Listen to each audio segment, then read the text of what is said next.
Bem-vindos a mais um episódio do Bruno Secundária. Hoje nós estamos com o episódio 4, né? E o nosso título de hoje é o impacto da nostalgia nos jogos, como você pode ver na descrição e no título do episódio. Perfeitamente, hoje tenho aqui me acompanhando para falar sobre esse tema o nosso querido Marcelo, que está em todas até hoje, né? Não tem jeito, o homem falhou um. E aí, pessoal, tudo bem? Como é que vocês estão? Cara, falar de joguinho sempre é muito bom, né? E aí quando você engloba joguinho, nostalgia e pessoas maravilhosas, não tem como. A gente sempre vai estar aqui. Temos também o Thiago PE, o mestre da Black, né? O mestre RPG, não tem jeito. Além de escritor e programador e pai, o homem tem muita função, tá? E eu tento, né, levar todas elas, mas normalmente eu falho. Mas é isso aí, cara. Tamo aí pra falar de joguinho e de nostalgia, que são duas coisas que funcionam muito bem pra mim. E eu ainda acho que Driver é o melhor jogo já feito. E temos também primeira vez também participando com a gente, o Car, que também participa aí do nosso podcast na Black Company. Boa noite, meus caros. Vim aqui dar uma passada, rápido ou não sei. Aí na nostalgia dos games e o que eles fazem com a gente, porque não é brinquedo não, literalmente não é brinquedo não. E é isso, vamos ver o que traz essa nostalgia aí pra todo mundo. Então, como nossa abertura aqui, acho legal a gente falar experiências marcantes, né? Porque a nostalgia vem dessa ideia de memória, de o que passou, do que a gente gosta. Então, qual foi o seu primeiro console ou jogo, assim, que foi mais marcante, assim, que você fala assim, cara, isso aqui tá marcado na minha mente pra sempre? Quem quiser começar aí, pode começar, fique à vontade. Eu sou da velha guarda, né? Então, tipo assim, o meu primeiro videogame foi um Dactar, que nada mais é do que o Atari feito pela Zona Franca de Manaus. Inclusive, eu tenho um desses guardados Enfim, aqui, né? Em casa, tá? Eu tenho. Sabia, cara, o Marcelo tá sempre lá, cara. É incrível. Virou Mas peça eu de acho, exibição, assim, né? E assim, é um bom quebra-gelo, porque a galera que veio aqui em casa, ela ficou olhando e falou: isso aqui é aquilo que eu tô pensando. Eu falei: sim, é o Dactar, né? Que é baseado lá no Atari. Sim, é isso. E tem o cartucho do Pitfall aqui e tal. Olha aqui, ó. Nossa, então. Mas assim, se eu for falar de nostalgia mesmo, né? Pô, eu tive também um Dynavision 3, um maravilhoso console também, né? Fabricado aqui em cima que era o Nintendinho.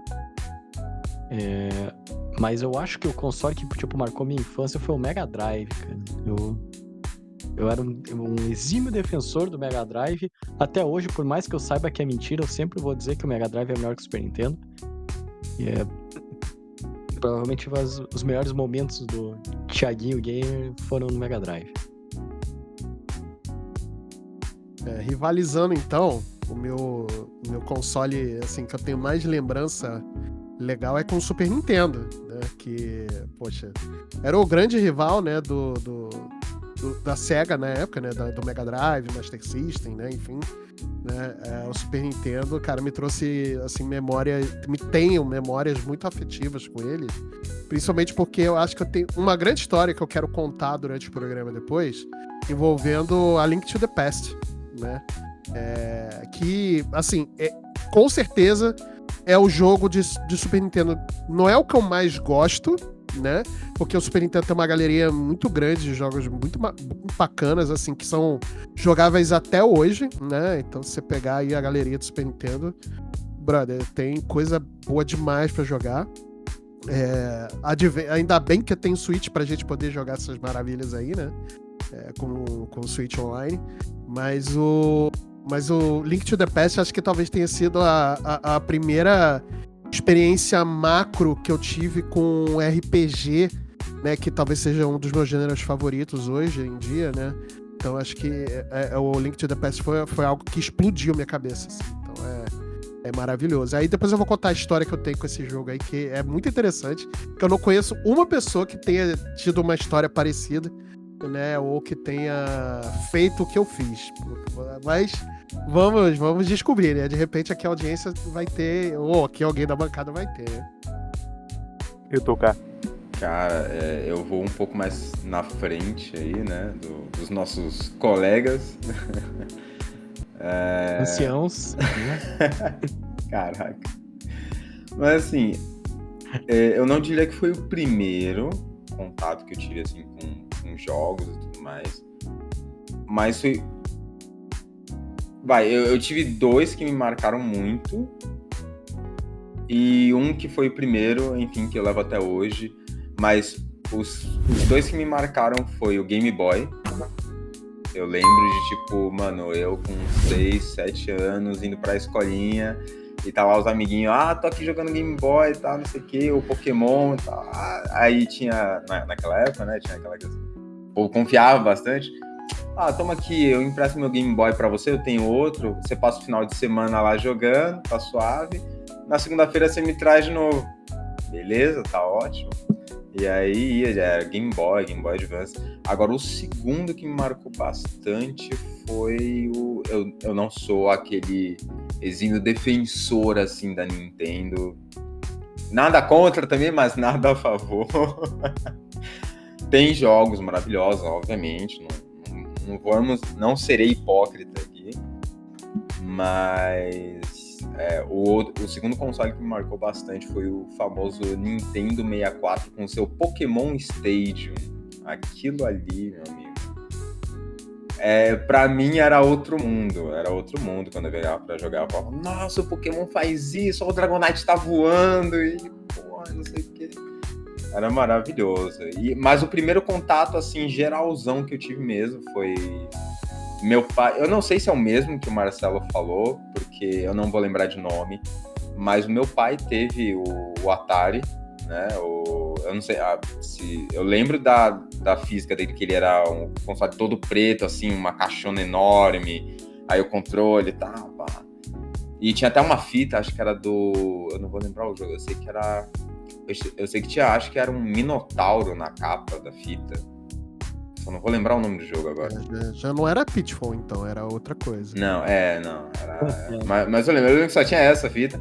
Mas o primeiro contato com jogos, assim, foi no PC mesmo, não teve jeito. Lá nos anos 2002, eu acho. Aí tinha aquele PC brancão, monitor de tubo. Usava o CDzinho pra acessar a internet. Era uma maravilha. Nossa, que época, hein? Meu Deus do céu. A gente reclamando da internet hoje, né, meu? Caraca, a gente tinha que instalar discador, né, daquela empresa lá. Uau! Cara, que época maravilhosa, meu Deus do céu. Tudo pra jogar L-Foot. Eu acho que o primeiro console que eu tive meu mesmo foi o PlayStation 1. Eu joguei o 64 na casa de amigos meus e tal. Mas eu vou pegar o jogo, tipo assim, não foi meu primeiro jogo, mas foi o que mais marcou, que foi a primeira vez que o Leozinho criança virou à noite, sabe? Quando seu pai e sua mãe, tipo, você criança bota você pra dormir, aí você finge que tá dormindo, aí você ia pra TV de tubo, colocava tipo, um lençolzinho pra luz não espalhar no quarto, e alguém pensa que tá guardado. O cobertor por cima. Foi Crash, sabe? Eu jogava Crash. Diminuía a televisão o máximo que dava só pra você ouvir. Ficava assim, grudado na TV. A TV tava assim, na tua cara, assim, basicamente. Depois jogando Crash Bandicoot, nossa, cara, eu amava aquele jogo do PS1, cara. Nossa, era muito bom. Era muito bom. E obviamente, né, como canônico a história, né, uma vez meu pai me pegou jogando de madrugada, né, e aí... Quem nunca? Game over. Você ouviu os passos... Uma semana sem o videogame. Você ouviu os passos, assim, você nem dava tempo, você só, putz, aí vinha a cara da pessoa assim, eu falei, já é. Não tem nem o que fazer. Essa hora você só, tá bom, desculpa. Fingir sonambulismo daí. Sonambulismo. Alguma vez colou isso, Thiago? Não colou, né? Não, cara, mas é que eu também, quando eu comecei a varar à noite, eu já era mais velho, né? Então. Beleza. É isso. Então, indo pra próxima parte aqui, a gente vai, né, pra começar a falar sobre a nostalgia em si, primeiro a gente tem que definir o que é nostalgia, né? E, enfim, definindo o que é nostalgia, alguém tem uma definição específica aqui? Será que... Vamos buscar no Google uma definição de nostalgia pra gente enriquecer o nosso debate. Eu não vou pedir pro Maiá porque, pô, é muita sacanagem. Vou pegar o dicionário melhor, né? Saudades porque- de algo, de um estado, de uma forma de existência que se deixou ter, pipipopopó. Melancolia profunda, esse é o esse aqui é um problema, a gente tem que Isso falar acho depois. que é uma parada super vigente, né? Não vamos pegar, né? Vamos colocar saudades de algo que eu acho que fica uma definição um pouco melhor pra esse começo. já. Saudade do que a gente já viveu, né? Exato. perfeito, Do que a gente perfeito. viveu. É o porque- inverso do Neymar, né? Exatamente. Até porque, galera, nostalgia, eu acho que é uma coisa muito geracional, né? Ela não é a mesma coisa que é pra mim do que é pro Thiago, mesmo que a gente tenha sido de gerações, vindo de gerações parecidas, né? Obviamente eu muito mais jovem. Mas com né? certeza não é a mesa do cara e do Luninho. Exato, Com nem do certeza Luninho. não é. Você vê que, até pelo exemplo que a gente deu aqui no começo, né? O Luninho, a nostalgia dele, assim, nostalgia, pelo menos a lembrança mais tem que ele tem, é com o Crash do PS1. O PS1 lançou em o quê? 98, 97, alguma coisa assim. Eu sou de 98, só pra deixar Aí, claro. ó, pronto. O K também, ele tá falando da coisa do Game Boy Advance, já no começo dos anos 2000, 2003 e tal. A gente, eu e o Thiago, a gente tá falando de coisa já dos anos 90, início dos anos 90 e tal. Eu, por exemplo, sou de 83, o Thiago, né, ele...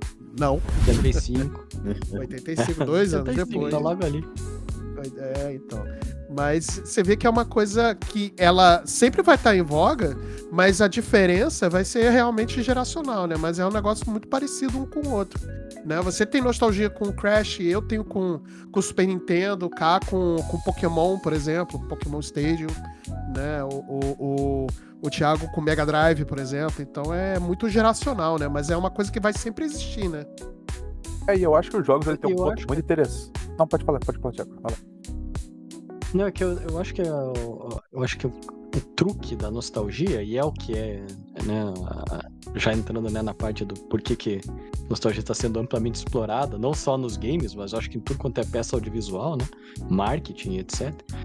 É aquela sensação de que antigamente era melhor. Quando você... Na verdade, se for examinar as coisas assim... Né, não era, igual a gente tava falando agora, né, da conexão de escada, e tinha que colocar um CDzinho, instalar o discador, e daí demorava pra conectar e tal, mas daí você pensa assim, pô, que época boa, né? Então, cara, não necessariamente era melhor, mas é a sensação que passa, né, essa questão da nostalgia, de que tempos mais simples e etc. E eu acho que o ponto importante é que nos jogos a nostalgia ela é mais fácil de ser vivenciada, né? Tipo assim, experiências que você pode ter com outros tipos de arte no passado, algum livro que você leu quando você era criança, determinado lugar que você foi, o filme que você viu naquela época, naquele cenário específico que você ia no cinema, etc, etc, etc. Os jogos eles proporcionam hoje em dia vivenciar isso porque tem emulação, tem vários jeitos de você vivenciar isso, então é mais fácil você alimentar isso, sabe? E o mercado de jogos que explora nostalgia, ele sempre foi muito mais ativo que o resto, né? Por exemplo, quando alguém faz um remake de um filme, você fala, cara, pô, remake de filme não tem nada a ver, sabe? Mas, tipo, o remake do jogo, todo mundo fica maluco, né? O remake do jogo, todo mundo fala, nossa, vou atualizar tudo, atualizar gráfico, não sei o quê. É só ver o anúncio do remake do Final Fantasy VII, quando saiu lá há muito tempo atrás, antes do primeiro, tô falando do Final Fantasy VII lá ainda do PS4, né, o remake. Cara, quando foi anunciado, que mostraram o Cloud e o Barrett lá em alta definição e tal, nossa, a galera caiu pra trás, assim, de ficar maravilhado, sabe? Eu não posso falar outra palavra aqui, né, porque o horário não permite, mas o pessoal ficou, assim, embasbacado, né? Ficou louco das ideias, falando, não, me dá isso agora, não sei o quê, e tal. Então, realmente, acho que... né? Oi? Mesma coisa com os Resident Evils, né? Que verdade. Rolou a mesma... Verdade, é verdade. E se bem que os remakes de Resident Evil, eles até pegam muito na nostalgia, obviamente, mas eles estão trazendo um frescor novo pra série, né? Eles estão pegando coisas que já deram resultado, né, anteriormente, e estão trazendo para os jogos mais clássicos, né? Até mesmo o Resident Evil 4, que foi o último que saiu, né? Que jogaço, inclusive. O original já era um bom jogo, assim, não tem como negar. Mas eu acho que eles só pegaram e filtraram. filtraram não, acho que não é nem a palavra certa, mas acho que eles conseguiram retrabalhar e trabalhar melhor aquelas mecânicas, né, de ação em terceira pessoa mesmo e tal, enfim, né, e dá um tapa no visual, obviamente, né, porque tá muito mais bonito e tal, mas eu acho que essa é a pegada de você trabalhar jogos em remake ou remaster e não sei o que, é exatamente isso, é você pegar pela essa memória mais afetiva, né, da galera, e eu acho que a nostalgia tá muito atrelada também com uma vivência de infância nossa, né? Por que a gente fala, poxa, antigamente era melhor? Pô, antigamente era melhor porque a gente não tinha nossas obrigações de adulto que a gente tem hoje, né? A gente só ia pra escola, a gente só ia ver TV Globinho, depois ia almoçar, ia ir pra escola, ou vice-versa. Exato, exatamente e tal. Então, tem toda essa memória de infância atrelada com nostalgia, né? É por isso que muita gente, quando tem remakes de algumas obras, né? E eu não quero me aprofundar muito, porque acho que é um tema muito sensível. Mas, pô, mudaram tal personagem, estragou a minha infância e não sei o quê. Tá muito atrelado a isso. Não que eu tô falando que essa galera tá certa, tá? Eu acho que eles estão totalmente errados. Mas tá muito atrelado a isso, né? A memória de infância, né? E eu acho que tem um ponto muito interessante, tipo, que a manifestação dessa nostalgia, ela dá muito em relação a gráfico retrô, remake, trilha sonora, a própria mecânica de jogo que a galera quer repetir daquela mecânica pra frente pra ter sentido nos próximos jogos. E eu gosto do gráfico retrô porque, no final, o gráfico retrô, no geral, quando ele é repetido hoje em dia, ele é repetido de uma fórmula mais simples, né? O gráfico retrô, geralmente, tipo assim, ele é mais simples de ser executado, porque naquela época tinha limitação técnica. E quando a gente traz pra atualidade, tem muito estúdio que opta, por exemplo, por pixel art, por exemplo, né, que nasceu do gráfico retrô, não porque ele quer dar uma ideia do jogo dele ser antigo, é porque ele realmente não tem grana pra fazer um modelo 3D, sabe? Ou não tem grana pra contratar um animador pra fazer uma arte 2D muito maneira, então ele utiliza o recurso do retrô, mas com a paginação nova. Tanto que, por exemplo, um jogo igual o Balatro não escolhe fazer pixel art por acaso. Não é porque ele quer se parecer um jogo antigo, é porque era o que o cara podia fazer, sabe? O limite dele era aquilo. Tanto que agora eu gostei bastante, foi anunciado ano passado, eu acho que lançou, inclusive essa semana, eu acho que saiu, na semana que a gente tá gravando, né? Aquele jogo com gráfico de PS1, né? Que o low poly hoje voltou muito pra ativa, né? Que é aquela modelagem 3D com pouco polígono, né? Porque, tipo, a modelagem é feita através de polígonos, né? Você vai colocando polígono, e quando a modelagem é o 3D é muito bem definido, você vai ter milhares e milhares de polígonos na tela. E quando você tem menos polígonos, você tem aquele estilo low poly, que é bem o gráfico de PS1 3D, né? Então isso tá voltando ativa.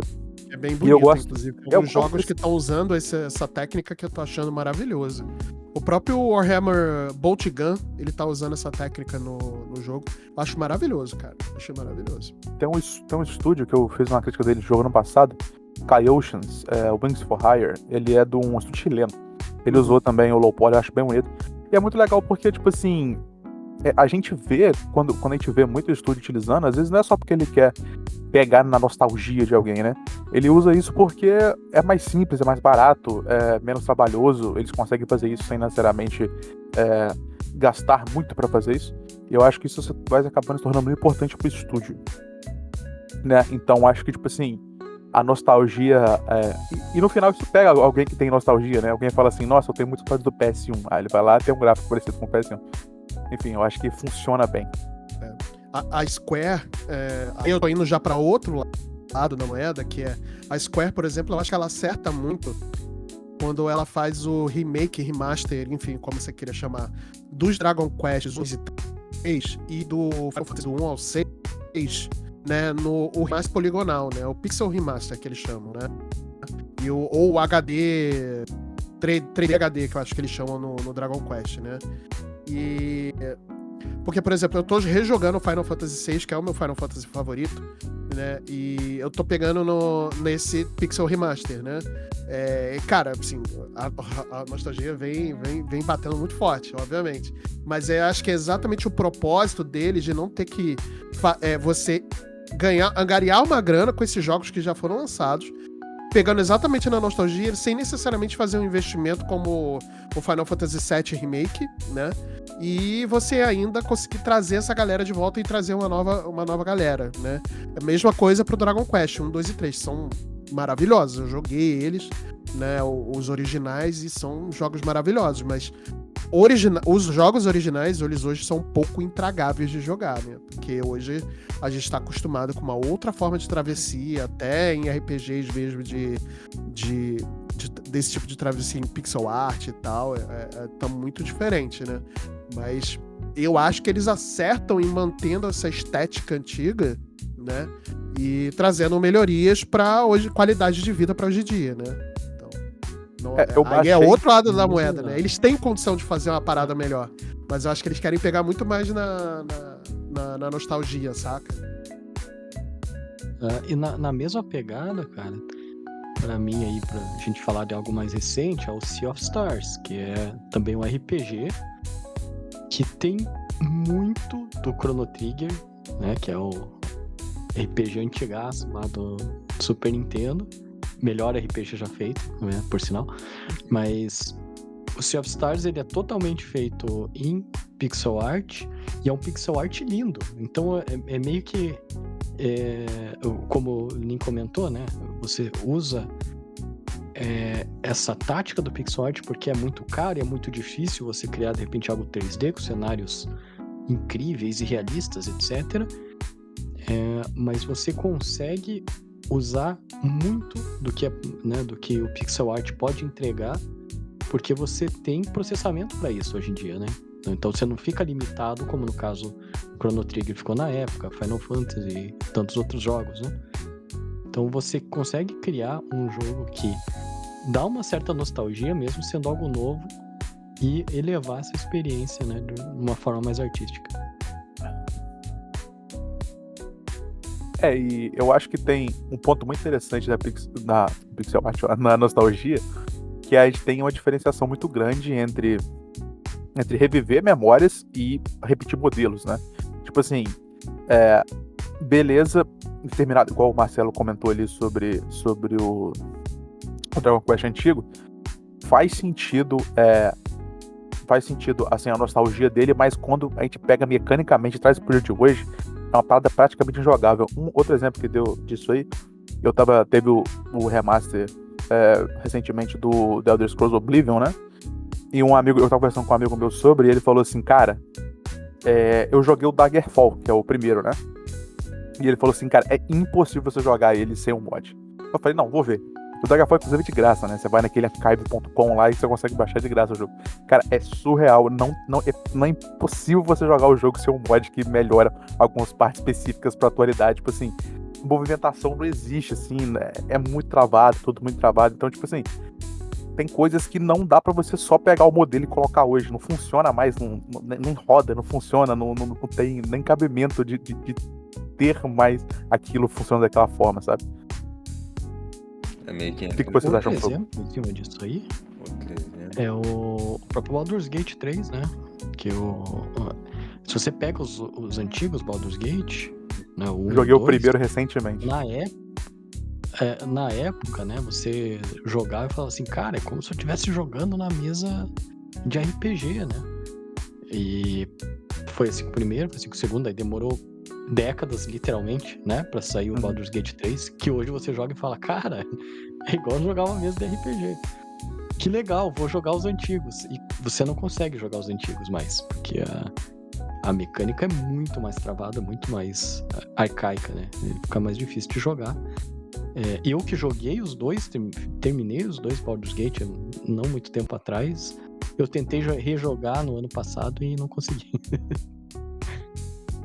O Baldur's Gate 1 também rejoguei faz pouco tempo, eu tô pra rejogar o 2 de novo. Pra jogar o 2, né? Que eu não joguei o 2, eu joguei só um só. Cara, e o 1 eu lembro que, eu não sei se o Thiago também passou por isso, mas cara, teve uma hora que, tipo assim, eu tive que parar e falar assim, eu preciso farmar um pouco, que não tá dando pra passar só com meus bonecos desse jeito. Sim. Aí eu parei assim e pensei, cara, como é que você explica pra alguém que um jogo de 97 você tinha que farmar num jogo de RPG de turno, sabe? Assim, é uma loucura, assim. Que, tipo assim, nos moldes de hoje, não cabe você parar e farmar num jogo de RPG de turno. Assim, beleza, você pode farmar ali, igual, sei lá, por exemplo, enfim. Jogos recentes, assim, você farma até, você para em algum momento, você pode farmar ali, Metaphor Fantasy, eu farmei um bocado, o próprio Expedition 33 eu farmei um pouco. Mas, tipo assim, você vai ali fazendo alguma coisinha, sabe? Tipo assim, os monstros resetam rapidamente. Mas no jogo, tipo, de RPG D&Dzão, assim, é muito sem noção fazer isso. O cara tava falando outra coisa em relação a isso? Não, é que vocês estavam falando antes de... A memória fraca assim, é uma bosta. Mas eu sei que era alguma coisa referente a... Tinha um jogo que o Léo tava falando antes, sem ser o... Daggerfall, Elder Scrolls, Acredito que sim. Oblivion. Bom, Sea of Stars. não, acho que foi do Oblivion mesmo. Porque é outra coisa que, se você pegar também, me lembrou um jogo, não sei se vocês jogaram, as versões anteriores do The Witcher. Nossa, Mano. o 1 e o 2 é complicado. Nossa, Ai, cara. Ai. O 1 e o 2 é complicado. Dói fisicamente Aham. você jogar esses jogos. Dói. A gente É vê, muito complicado. a gente vê hoje em dia The Witcher 3, que nem o Thiago falou aí e tal, em questão do Baldur's Gate, é a mesma coisa. Tudo bem que The Witcher 3 já tem uns anos já que foi lançado, só que ainda assim, se você for pegar e comparar com o 1 e o 2, é outro mundo, sabe? Outro mundo. É porque tem mecânicas que envelhecem bem, né? Também, cara. Tem mecânicas que envelhecem bem, né? Igual... Não, pode falar, Thiago. Fala. Não, é que eu fiz esse mesmo exercício, né? Que eu joguei o The Witcher 3, adorei, fechei e tal. Falei, pô, vou jogar o 1 e o 2. Tá lá na minha Steam lá. Cara, não deu. Existir, eles existem, né? Mas vai chegar perto nunca mais. Fui ver gameplay só pra ter historinha na cabeça, assim. Cara, eu lembro que, tipo assim, tem mecânicas que envelhecem melhores que outras, né? Como a gente fez um episódio pro overview Tem. sobre o Chrono Trigger, né? E o Chrono Trigger eu fui jogar ele recentemente e é, assim, completamente jogável, tranquilaço, assim, muito bom de você jogar hoje em dia, inclusive. Jogo de 95, fez 30 anos esse ano. E, tipo assim, tem jogos de 6 anos atrás que hoje já tá muito complicado já, 6, 7 anos. Você fala assim, nossa, mas tá ruim, isso aqui tá ruim. Cara, tem jogo de 3 anos atrás que você não consegue jogar mais, cara. Você vai experimentar jogar aquele. Hoje já não dá mais, mas até quando tava aberto o servidor, vai experimentar jogar aquele Avengers da Square. Sei, o Marvel, né? Porcaria! Que porcaria! E é um jogo não é tão antigo assim, né? Tipo, papo de quê? 4, 5 anos atrás? Foi. Assim. Eu comprei esse jogo porque, tipo, ele saiu das lojas, né? Das lojas digitais. Sim. Aí eu lembro que antes de sair, eles estão vendendo ele por R$20. Eu falei, eu por fiz que isso não, também. né? Por que Eu fiz não, isso né? também. Cara, eu lembro de eu jogar ele, cara.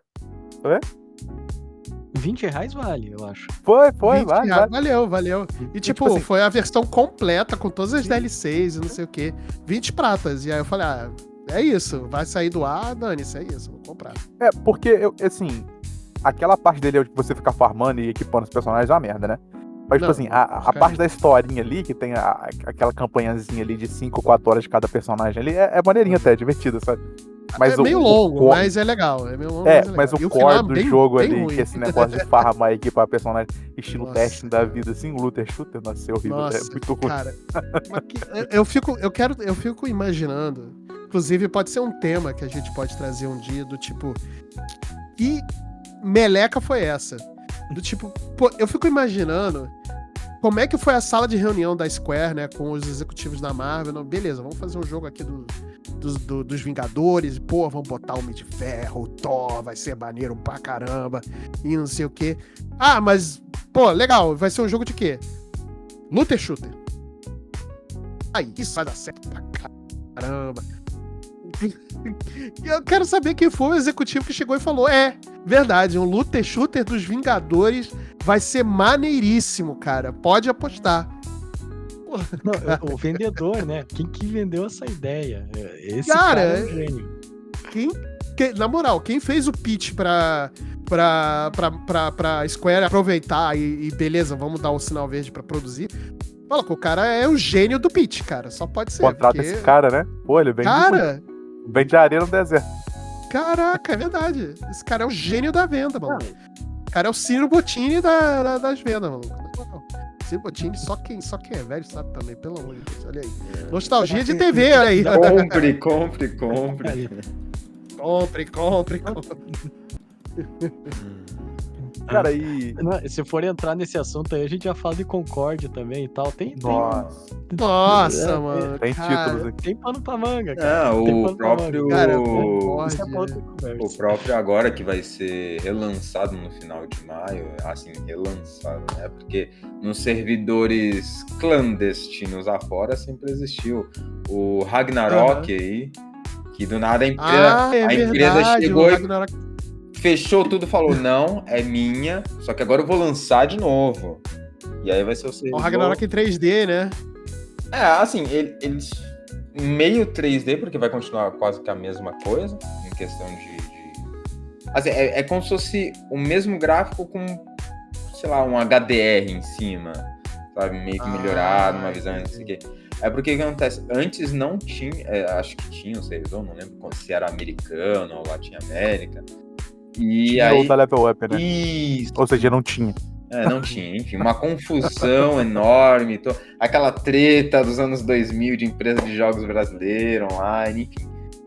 E aí a Gravity falou, não, agora é minha, vou fazer o seguinte, vou lançar o servidor Latam aí oficial para vocês, e a gente não vai cometer os erros que foram cometidos pela empresa anteriormente, que foi que no caso foi a Level Up. A gente vai fazer, do jeito que era pra ser feito e tudo mais. Aí o pessoal tá... Assim, veio uma galera... veio uma galera querendo jogar, tipo, pela nostalgia. O pessoal mais velho, o pessoal que nunca jogou vai começar a jogar. O pessoal que jogava os outros servidores, aí vai pra ele também. Só que aquilo, é o Ragnar CLT, né? É o Ragnar CLT. Só que aí tá um ponto. Um dos administradores de GMs, que era, não sei se era da Level Up ou se era do Rag lá, né? Tá trabalhando na administração também. Muito bom. Então o pessoal já tá meio tipo, pô, mas o cara que todo mundo odiava vai estar aqui de novo. Aí, parabéns. E é um cara só, mas enfim. Parabéns pra essa galera aí. Vamos esperar pra que não cometa mesmo os mesmos erros. Porque, pô, Ragnarok, quem não casou em Ragnarok viveu errado o Ragnarok, né? Perfeitamente. Cara, e agora voltando pro nosso papo de nostalgia, eu quero trazer um ponto aqui de um debate sobre a nostalgia do lado positivo e negativo dela, né? O lado positivo da nostalgia é que a gente reencontra diversos personagens ao longo, quando a gente tá nesse processo de jogar jogos antigos e rememorar tudo essas vivências que a gente teve ao longo do tempo. Então, histórias específicas que foram emocionantes, personagens específicos que a gente gostava bastante, a gente reencontra eles. Eu acho isso muito interessante. Então, tipo assim, que tipo de personagem, assim, de histórias são nostálgicos pra vocês, assim, marcaram vocês, assim, você fala, cara, esse personagem, ele é marcante pra mim até hoje. Ou uma história específica de algum jogo, assim, que você leva pra frente? Mas aí, eu acho que eu tenho uma questão, antes da gente começar a responder, acho que a gente deveria se perguntar o seguinte: a nostalgia, nesse caso, vale só para jogos que são remakes ou para novas entradas de personagens já clássicos, como, por exemplo, o Super Mario, o God of War, por exemplo, que queira ou que não, para alguém é nostálgico, né? Sim. Ela vale só para jogos que são remasterizados, remakes, ou até para novas entradas de personagens já clássicos? Entendeu? Não, eu acho que a tal de personagens eu acho válido também. Porque, tipo, querendo ou não, você dá prosseguimento a eles, né? Continua dando vida a esses personagens, né? Isso é fato. Então acho que vale sim a pena, sim. É porque tem personagens de determinadas obras que eles vão para outras obras e continuam eternamente quase ali aparecendo porque eles são muito queridos, né? Então acho que vale sim isso. Porque eu acho muito bom ponto positivo, pra mim, pessoalmente, eu acho muito bom ponto, eu acho que é um ponto positivo, esses personagens que já são clássicos terem novas entradas e serem retrabalhados de alguma forma, né? Como, por exemplo, a gente teve recentemente o próprio Super Mario com aquele... o Super Mario... Ai, meu Deus, esqueci o nome do jogo. Super Mario Wonder, né? Que lançou há 2 anos atrás. Assim, não é, a gente não consegue falar que é um remake de alguma coisa, é uma nova entrada, mas ele retrabalha o estilo de jogo de plataforma do Super Mario, né? E de uma forma espetacular, assim, pra mim um dos melhores jogos de 2023, inclusive, né? Então, talvez ali esteja trabalhando com uma certa nostalgia também, né? O próprio Zelda, né, gente, que o Zelda ele se reinventa desde... Eu vou dizer desde o Ocarina of Time, né, porque Sim. por mais que a gente teve um Zelda no Nintendinho, o boom do Zelda veio com a Link to the Past no Super Nintendo, né? Sim. Mas daí ele já se reinventa no Ocarina of Time, daí tem vários e vários. Daí vem com a pedrada que foi o Breath of the Wild, né? Que é GOT com méritos. Então você continua trazendo, né, toda aquela nostalgia daquela época. Eu falo, principalmente o Marcelo falou, né, que tem histórias com o Link. Eu tenho certeza que isso vai trazendo, né? No meu caso foi o Final Fantasy VII, né? O remake que, na boa, é outro jogo, é outra coisa, simplesmente usa a mesma história do RPG e faz um treco totalmente diferente, né? Mas tá ali todos os personagens que você já conhecia e traz um pouco de algumas lembranças, né? De quando você jogou na época, tipo, quando você encontra a Aerith lá naquela igreja destruída, né? Que daí tem uma parte do sol ali que tem um jardinzinho. Era a mesma coisa, poligonal e feinho, né? Na época do PS1, que a gente achou o máximo. Nossa, naquela época a gente ficava maravilhado. Falar, meu Deus, isso é futuro, tecnologia. Cara, vida real. Cara, eu lembro até hoje. Vida real. Nada vai ser mais incrível do que isso e tal. Uau! Eu lembro até hoje, cara, da minha tia vendo eu jogando Gran Turismo e falando assim, caraca, isso é um filme? Cara, o meu pai, uma vez, há muitos anos atrás, eu tava jogando no PS2 um joguinho de futebol e o meu pai achou que realmente era um jogo que tava passando na TV na época. E só depois é que ele percebeu que eu tava com o controle na mão. E quando ele percebeu também que não tinha, sei lá, um narrador brasileiro nem nada, aí é que ele... você tá jogando videogame, meu filho? Pai, videogame. Nossa, meu pai ficou maravilhado, assim, sabe? E, pô, meu pai nasceu em 33, né? Vamos combinar. É algo muito impressionante, de fato, mas, cara, eu tenho essa pra poder já responder essa pergunta aí, eu tenho essa nostalgia muito com Metal Gear, cara. É uma franquia que eu gosto muito, né? Ela magistralmente pra mim acaba, né? Se botar na ordem cronológica, acaba magistralmente, né? No Metal Gear 4, né? De uma forma fantástica. Metal Gear 4 é um jogo incrível, um dos melhores jogos que o PlayStation 3 já produziu, né? Início de geração de PlayStation 3, inclusive, né? Só que eu sempre quis consumir mais coisas de Metal Gear na base... por exemplo, por que eu não menciono tanto o Metal Gear 5, por exemplo? O Phantom Pain, né? O Phantom Pain, por melhor que seja pra mim, eu acho que ele é muito mais uma experimentação de ser um jogo em área aberta do que necessariamente um Metal Gear mais clássico, de stealth, ambientes mais claustrofóbicos, né, e tudo mais. Até mesmo o Metal Gear 3, né, que a gente vai ter um remake dele agora, né, que eu fiquei emocionadíssimo com o anúncio. Com certeza eu vou comprar esse jogo, tenho nem a menor dúvida, né, mas, tipo, é um negócio que, por melhor que seja, realmente, eu acho que ele não me atendeu dentro daquilo que eu esperava que fosse o Metal Gear, sabe?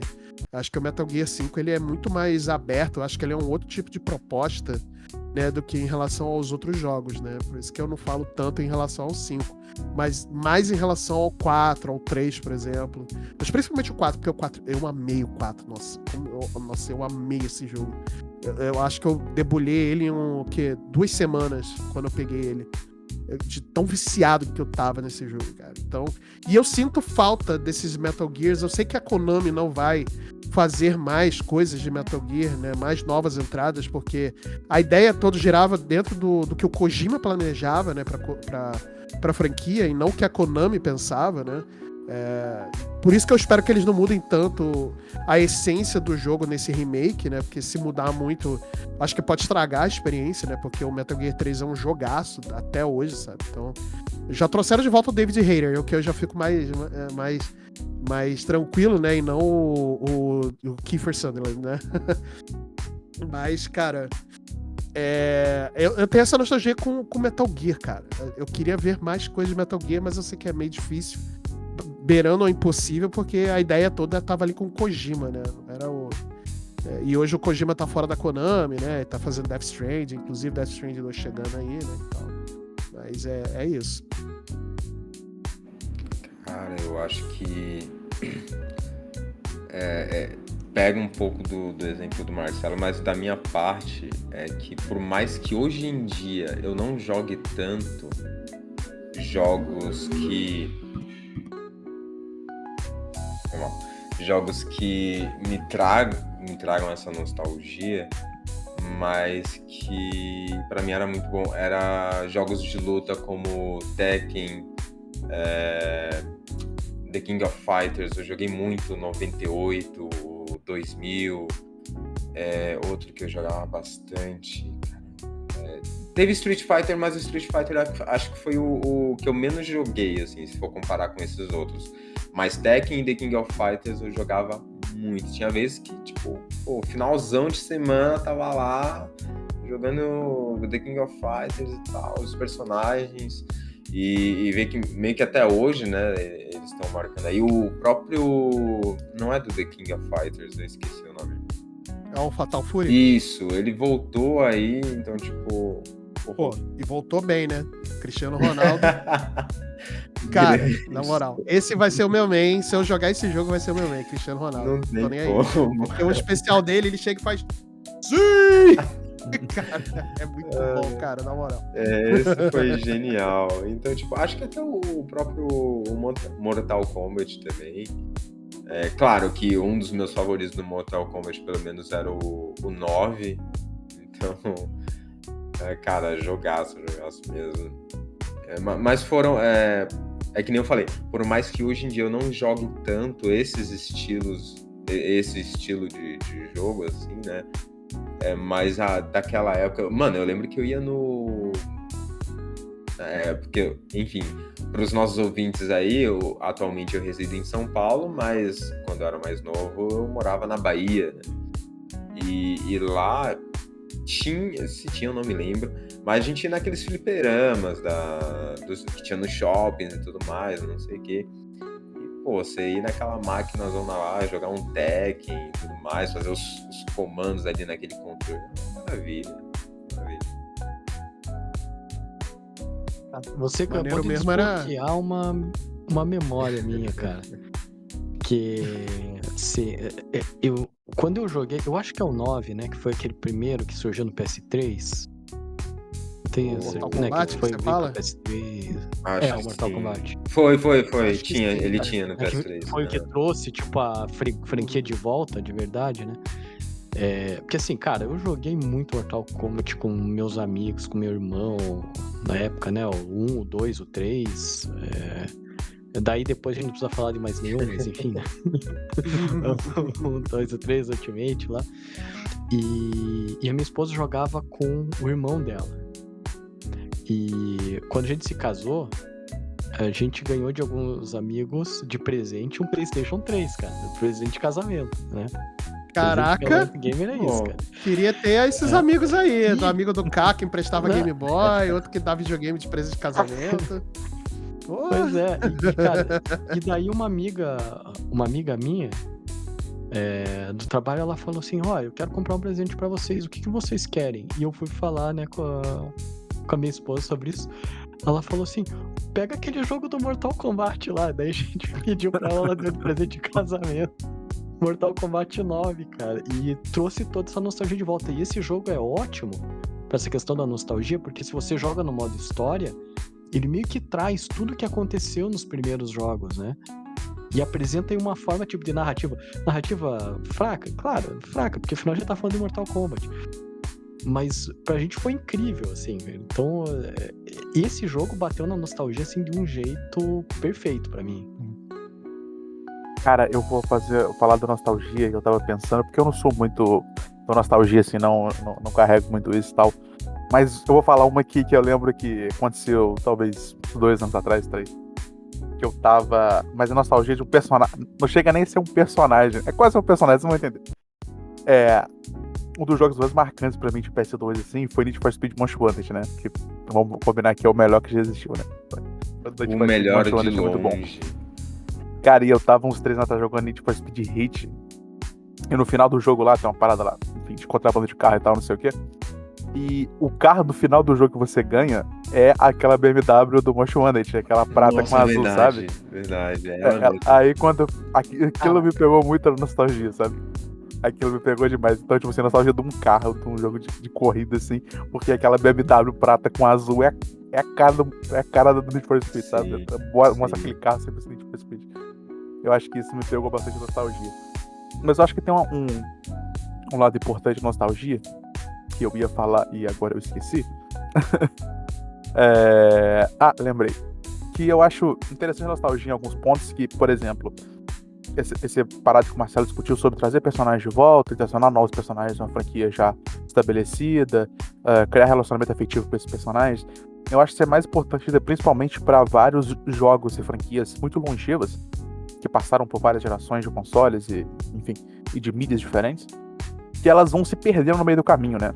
Tipo assim, a gente tem algumas franquias muito históricas, que às vezes o cara tem um jogo específico que lançou pra PSP, e PSP não existe emulador disso, e aí o negócio se perdeu e ninguém consegue mais jogar aquele jogo, só quem tem um PSP em casa, que tipo, vendeu muito poucas cópias, né, comparado com os outros consoles. Enfim. E é umas franquias meio que assim, que vão se perdendo, né? Então, tipo assim, eu acho que essa parte de trazer personagens de tipo, lá de trás aqui pra frente, você vai resgatando algumas coisas e mantendo algumas coisas vivas, né? Tanto que eu acho que todo mundo que já se deparou com algum jogo, você fala assim, pô, vou querer jogar um jogo dessa franquia aqui, sei lá, o cara quer jogar a Persona toda. Cara, você provavelmente vai ter que procurar na internet qual sequência jogar de Persona, porque tem muito jogo de Persona, tá ligado? Tem uns que falam assim, o cara vai falar assim, não, esse jogo você não precisa jogar, aquele dele também não. Enfim, tem várias franquias que são assim. Persona é aquela parada, né? Porque Persona é um derivado de Shin Megami Tensei, que Shin Megami Tensei é derivado de Shin Megami, outro cara, é um negócio assim. Exatamente. E aí acaba que, tipo assim, a nostalgia disso você fica por personagens e mecânicas no final, né? Por características ali que viram comuns daqueles jogos ali, do que realmente qualquer coisa mais elaborada, assim. Então acho que tem isso também, né? Tem muito estúdio que acaba criando esse aspecto de nostalgia e trabalha em volta dele, né? Às vezes muito relacionado à mecânica. Por exemplo, o que a gente estava discutindo um tempo atrás com o Marcelo, não lembro exatamente aonde, se foi no Overview ou foi aqui antes de começar alguns episódios do Missão Secundária, em relação ao Split Fiction, né? Que a Hazelight Studios, ela usa essa parada da tela dividida como elemento principal dos seus jogos, né? Ela tem 3 jogos lançados até hoje, A Way Out, o It Takes Two e agora o Split Fiction. Os 3 têm tela dividida, né? Que é uma parada que é comum pra gente no jogo de corrida. Não é deles, não? Qual?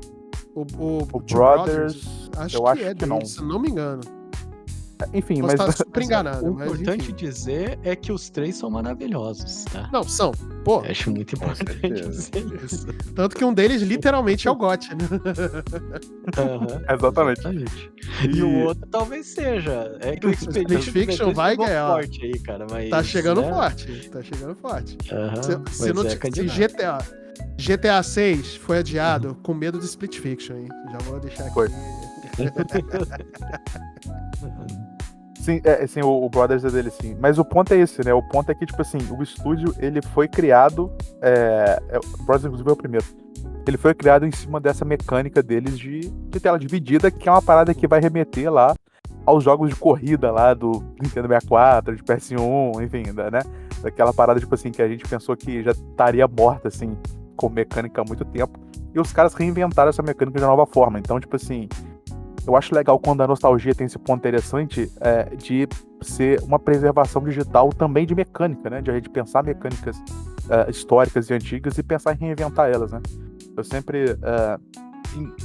enfim, eu tenho um amigo meu também que ele é desenvolvedor de jogos e tal, e vira e mexe, tipo assim, a gente fica discutindo e ele fala, cara, o melhor jeito de pensar jogos é olhar pro passado e tentar pescar alguma coisa que algum estúdio até hoje deixou passar, sabe?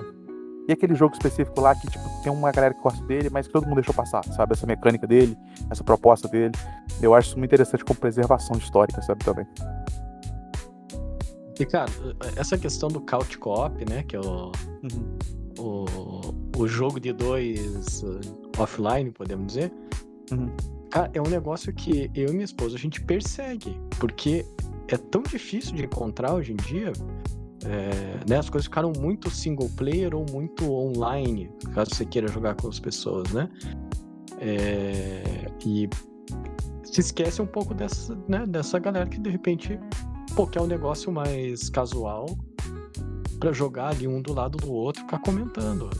Cara, isso é terapia, cara. Isso é terapia de casal, tá?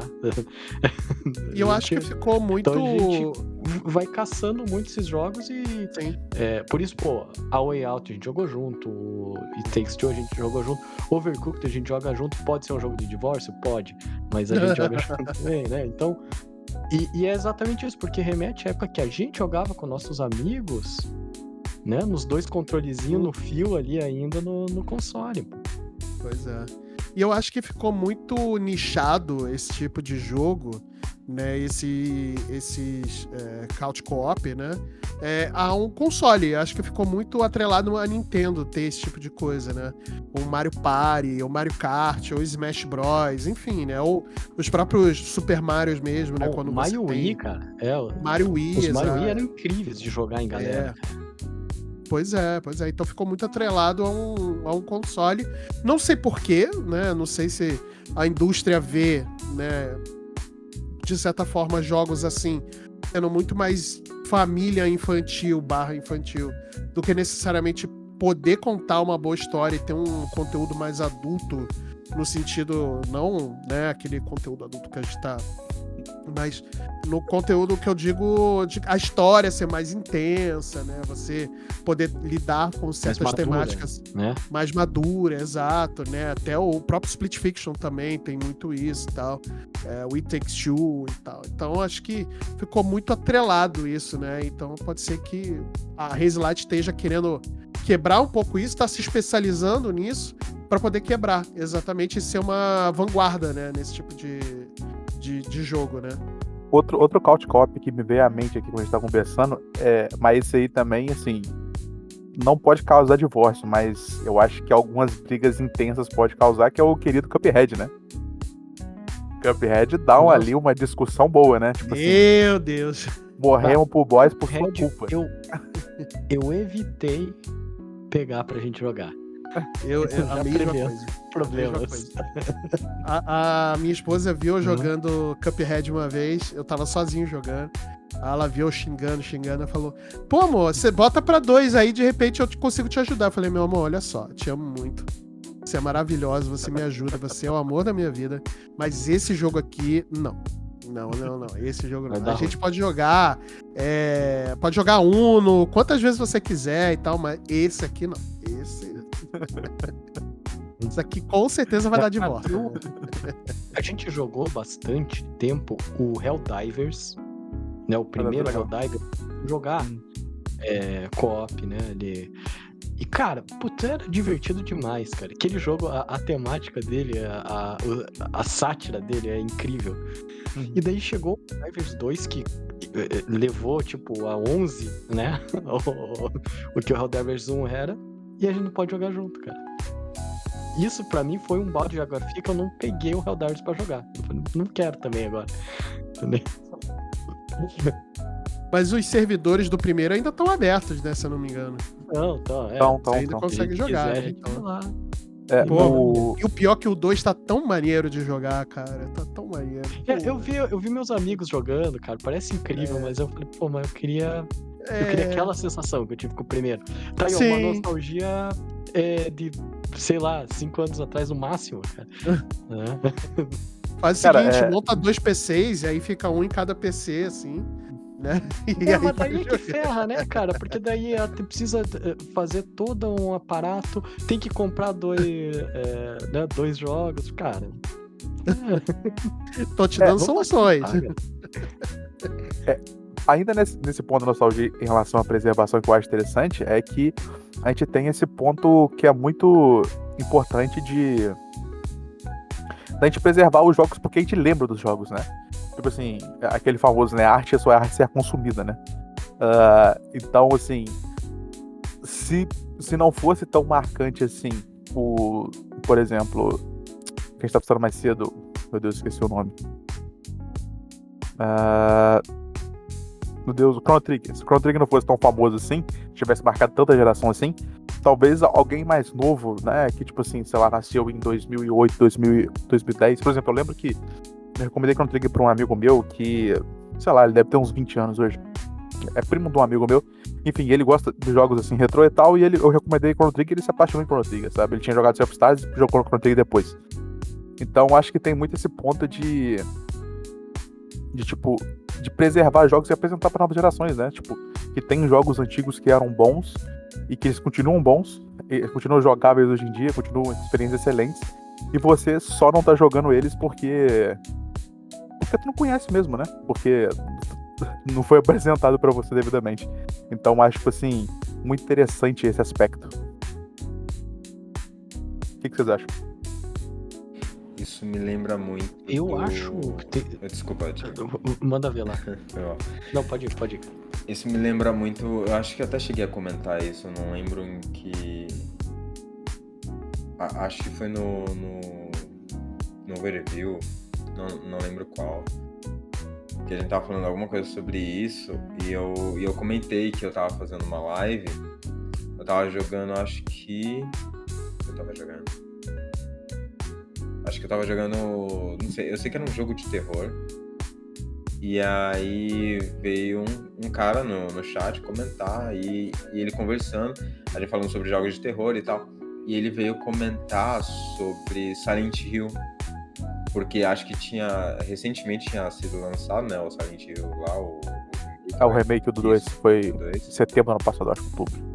E aí ele falou, cara, eu joguei aqui, tipo, eu não joguei o remake do 2, só que eu não conhecia Silent Hill.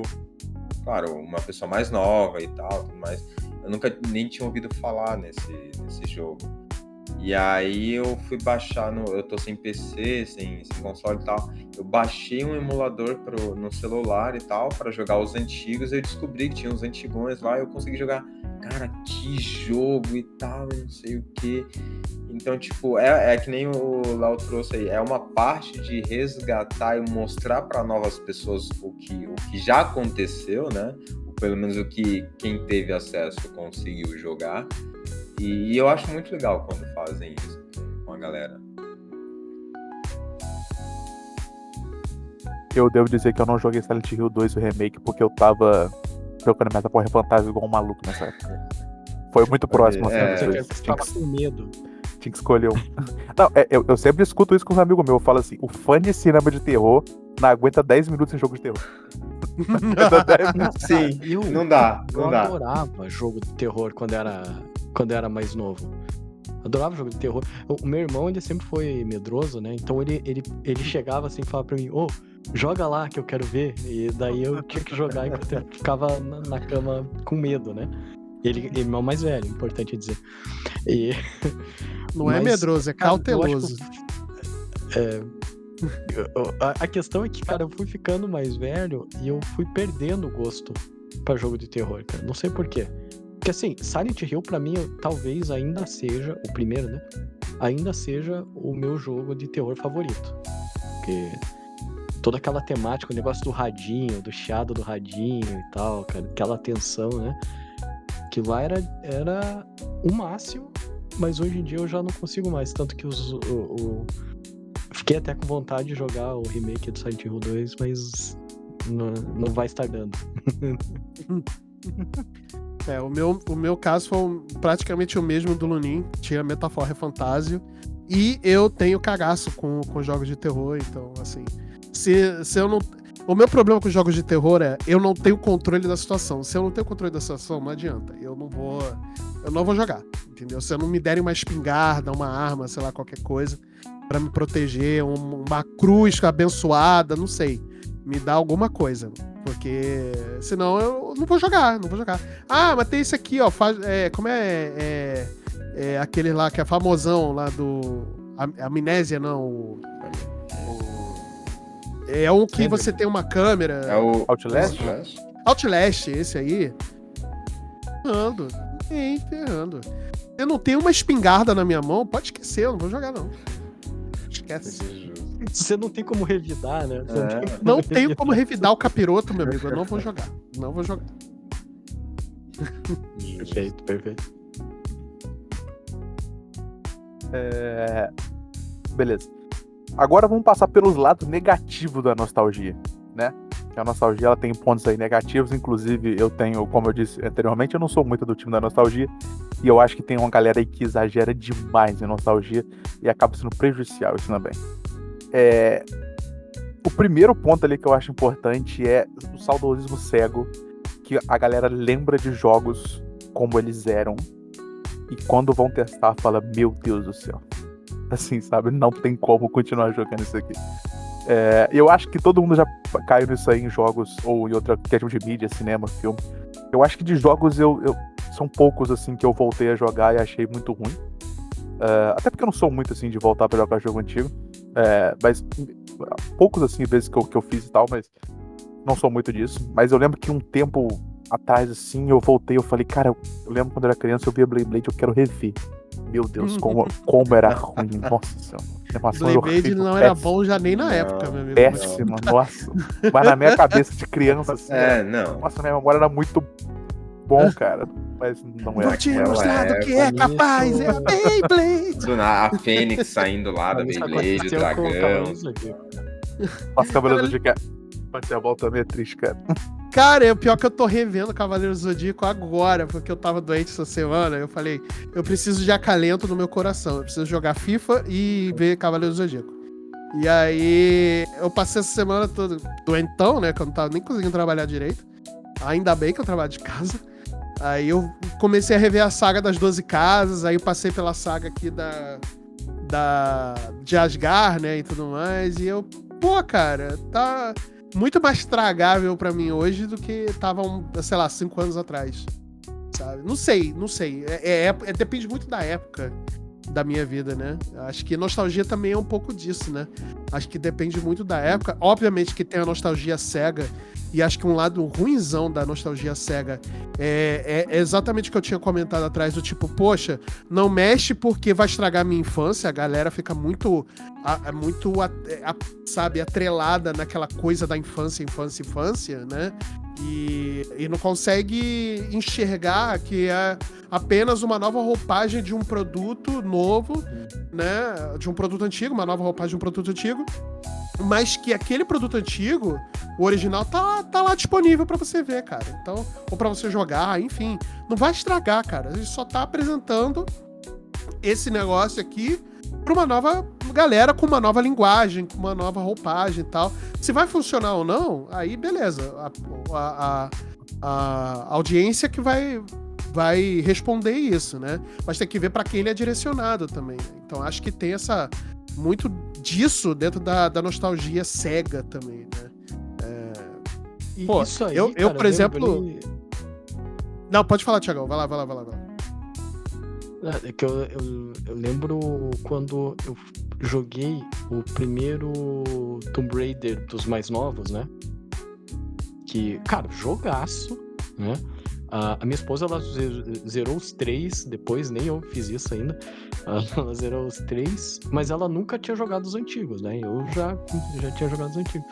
E olhando uma galera reclamando, falando que ela é muito magrinha, ela não tem as curvas de antigamente. Cara, antigamente ela não tinha curva, era tudo low poly, pô. Ela tinha triângulos, né? Ela tinha triângulos, cara, na moral. Eu comprei aquele Tomb Raider Remastered 1, 2, 3, não sei das quantas lá. Sei. E aí eu botei no gráfico original, maluco. Eu olhei e falei, caraca, maluco. Sério, não tem como. E a própria jogabilidade também, apesar de estar mais fluida, né? É como se você estivesse dirigindo um carro, né? Tipo, você vai pra frente, ela só pode ir pra frente, pra trás e pro lado, e aí só vira assim, né? E tal. Como se fosse um robô mesmo, né? Cara, que coisa maravilhosamente ruim, cara. Sério. Um jogo que ia acontecer realmente isso. Tudo bem que ainda não teve nem remake, nem nada. O pessoal tá na expectativa de que um dia aconteça um milagre e tal, não sei o que é o famoso Dino Crisis, sei lá. Eu jogava pra caramba. Na época, eu achava muito louco, só que eu não joguei, tipo, há 10 anos atrás pra cá, não joguei ele, mas eu já vi alguns vídeos, tipo, uma galera rejogando. Mano, sem condições. Você vai andar com a boneca, você vai andar, tipo, na diagonal, né? Porque é um caminho, né? Assim, meio reto, sem curvas. A boneca andando assim, ó, de cara na parede, indo pra frente. Era assim mesmo. Eu fiz a besteira de comprar naquele site GOG.com, né? De comprar o Dino Crisis 1 e 2, porque tava em promoção, tava R$32 os dois jogos. Aí eu fiz a besteira de comprar, eu botei pra jogar, eu falei, putz, eu vou reviver meus anos de glória, agora vai, que maravilha. E aí fui jogar e foi exatamente essa coisa, tipo, eu tenho um controlinho aqui, sabe, pra jogar. E aí, beleza, eu tô lá jogando feito um trouxa, aí eu... Não era assim que eu me lembrava, aí eu, né... mano, não. Aí eu fiquei chateado. Que eu gastei R$32, mas beleza, tá aí. Eu acho que se a gente pega os jogos mais antigos, tipo pré-PlayStation, pré-64 bits, vamos dizer assim, ainda tem muita coisa que funciona, porque eu acho que o jogo de plataforma ele ainda é factível, né? E, inclusive hoje em dia a gente ainda tem muitos jogos que a gente pega que são de plataforma, são incríveis. Pô, Hollow Knight pra mim é um absurdo que os caras conseguiram fazer, né? E assim, é extremamente divertido, extremamente difícil, como era também antigamente, né? Os jogos de plataforma. Alô, Symphony of the Night. Agora, a questão a gente entra no jogo 3D ou pseudo 3D, que tinha muito, né? Na época do PlayStation 1, principalmente. Que a gente tá falando aí do Tomb Raider, do Dino Crisis, etc. Aí a jogabilidade ela fica totalmente defasada, né? Eu acho que esse é o grande problema, que a gente tem aquela memória romantizada da época, porque na época foi uma inovação, mas desde então a gente teve muito mais inovações, muito mais facilidades de jogo, e a gente não consegue mais jogar o que era antigo. É o que a gente falou dos Witcher, né? Que o K comentou, por exemplo. Que hoje em dia é quase impossível de você conseguir jogar, porque, cara, não cabe mais a dinâmica do jogo como era antigamente, não cabe mais se a gente compara com a dinâmica dos jogos que a gente tem hoje e que trabalham da mesma forma, né? Eu acho que é muito, igual você estava falando em relação à plataforma, qual eu tinha comentado mais cedo, né? Alguns modelos envelhecem bem, né? O modelo de plataforma envelheceu bem, batalha por turno envelheceu bem, mas é uma discussão que a gente tem há muito tempo, né? O Costa falou sobre os 3D. 3D geralmente envelhece mal. Tipo, você pega um 3D de 20 anos atrás, você vai falar assim, nossa, mas tá difícil, hein? Aí você pega um jogo igual o Chrono Trigger, que é 30 anos atrás, e tipo... eu joguei ele no PC recentemente, inclusive tava baratinho no PC, na Steam lá, comprei e tal. E cara, eu deixo ele ele tem lá uma opção lá de alta qualidade, eu deixo na qualidade menor porque ele fica mais bonito. Porque os pixels ficam melhores, sabe? Se você colocar na alta qualidade, sim, verdade, ele dá uma rachurizada, assim, não fica legal na hora de tentar juntar os pixels, assim, pra fazer uma definição melhorzinha. O boneco ficou horroroso. E é muito louco isso, né? Já experimentou jogar o MDK recentemente? Não. Cara, não faça. Eu fui tentar fazer, eu peguei num emuladorzinho aqui e tal, porque, pô, eu tinha uma nostalgia muito bacana com esse jogo, né? Pô, mas era um jogo da época também, né? Aí eu fui olhar o jogo, fui jogar de novo, falei, acho que tem certas coisas que vão deixar lá atrás, né, e tal. Né? E acho que é muito isso do lado ruim da nostalgia, né? O próprio Legacy of Kain, né, que saiu, é uma versão remaster também. Sim, e pra mim, desculpa, cara, remaster aquilo ali não tem nada, tá? Aquilo ali foi só deram só uma chupinhada ali uma maquiada nos gráficos, a jogabilidade tá a mesma coisa e tal.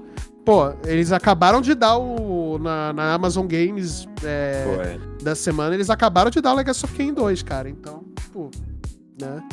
Não precisa.